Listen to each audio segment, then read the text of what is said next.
Hello. You all, hope y'all are looking good, doing good, and feeling fantastic. So for those who did not catch it, about a week ago, I made a skincare like routine video in which I did take it down because I feel like I could have explained things a little bit better and elaborated on why I use the way I use certain things, etc., etc. But I will make a more thorough, in-depth video on what products I use for my skin. For this particular video, what I spend on fuel. As many of us owner operators already know, fuel is one of our biggest expenses. And in all honesty, being an owner operator, being an owner authority, everything I think will work if we have low overhead.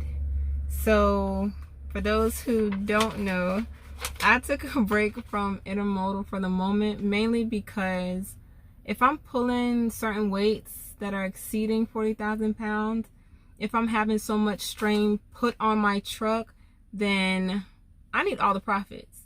And with what the numbers that I see and what's being deducted from the overall whole rate, it's not making sense to me. So I will go back into intermodal once I finalize everything with my authority. And here's what I'm spending for fuel. On this particular week, I spent, and my furthest run was out to Virginia twice, and my heaviest was a little over 40,000 pounds, $1,429.54 per week. On this particular week, no, not that one. I don't have that one either. This one, so what I've been doing now, straight North Carolina, South Carolina runs home every single night, just like I was doing intermodal, but now I'm just choosing things off of the low board in which I feel best suits my needs. For this run, $1,111.79 I spent on this particular week. The furthest I went for real was, it was between Jonesville, South Carolina and Clayton, North Carolina. I don't be going far. I do not. This particular week I had maybe like 2 loads that was over 40,000 pounds. And the furthest I went was Ellery, South Carolina or Durham, North Carolina. I spent $1,551.20. That week was kind of rough. On this particular week I spent, nothing was really heavy on this week. $1,279.11. And that's what that's how I've been moving and maintaining so far. The heavier we pull, the more we spend in fuel. The further we go out, I feel like the more we spend in fuel. So you'll find your niche. You will. Right now, everything is kind of like I'm playing it by ear. I don't fill up my tanks to the brim. I feel as I go because that's what works for me. And I get great discounts at TA and Petro. So that's that. And the thing that I want to mention the most is, I know I made a video about, is it time for authority or something like that. The main thing that's been holding me back with getting my authority is self-doubt. And I'm comfortable with admitting that because that's common with many of us.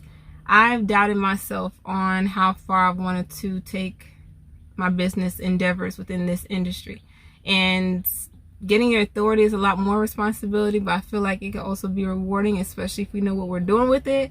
So, you know, it's coming along slowly but surely. Do what you love what you do. I'll leave y'all with that. If you have any comments, please drop them below on what your thoughts are. Is it worth it being an owner operator now? Local, I think it is. For me, can't speak for no one else, but for me, it's a plus. Intermodal isn't completely over, no, but these are some words exchanged between my terminal manager and I, in which I don't feel comfortable deadheading over 250 miles back home if I'm going up to Virginia or certain areas. The loads were inconsistent here, and she knows that, so we have to do what's best for us. The place of where I'm at now, the owner is trying to get me into flatbed, and it's something that I might consider. I'm still contemplating about it heavy. So here I want to show you all something on why it's not wise to settle for the bare minimum, right? This is the same exact load in all 4 clips. I think originally it started around like 1,500 and it kept going up. This is what brokers do in times of desperation when they want to move a certain load by a certain time frame. She was desperate, and a lot of times this is what you'll catch brokers doing. Oh, I just don't have that much in the load. Or I have drivers taking it for $300 less. You know what? It's okay. I'm sure I'll find a driver to take it for X amount of dollars.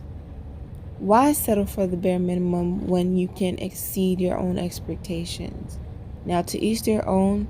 We all have different levels of overhead and expenses, which is very much understandable. But why allow brokers to cheat you out of your business? It doesn't make sense to me. But again, to each their own. Don't settle for the less when you know your expectations could definitely be exceeded. So I'm going to leave y'all with that. I hope y'all enjoy the rest of this clip. Again, do what you love what you do, let it work best for you. And it costs nothing to negotiate. Know your worth, especially in the trucking industry. Know your worth. I love y'all much. Peace out. And if you're coming into this industry or starting up, back roads are some of the most peaceful, I promise you. But those GPSs, double, triple check them. The rest of the clip will be in the description box below. You can only have two things in life, reasons or results. Notice, reasons don't count. I like that. Folks will always point out reasons on why they're not living their dream, on why they're not manifesting their greatness. They will always be able to point those things out, but none of those things count. The only thing that counts are results. And results don't lie, ladies and gentlemen. They tell it all. Judge a tree by the fruit that it bears, not the ones that it might talk about, not the ones that it might wish for or think about or affirm about, but the fruit that it actually bears. So let us look. I think that all of us are committed.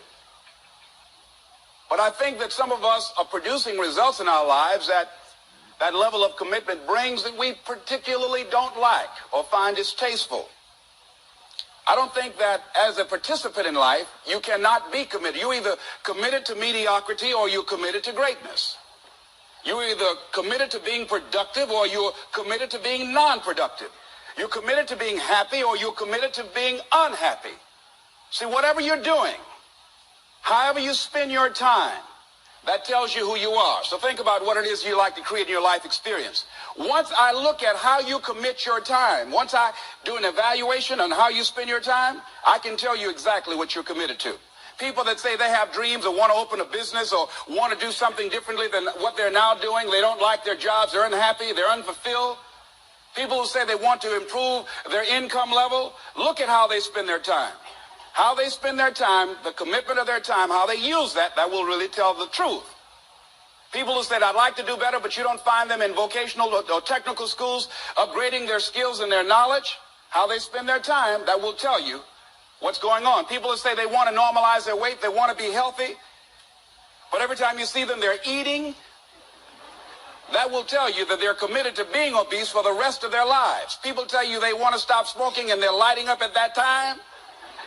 Folk that say, I want to stop drinking, and every time you're in their face, they're reeking with alcohol, that will tell you what's going on. Don't have to listen to what they say. Just watch what they do. Commitment shows up in your life in what you do.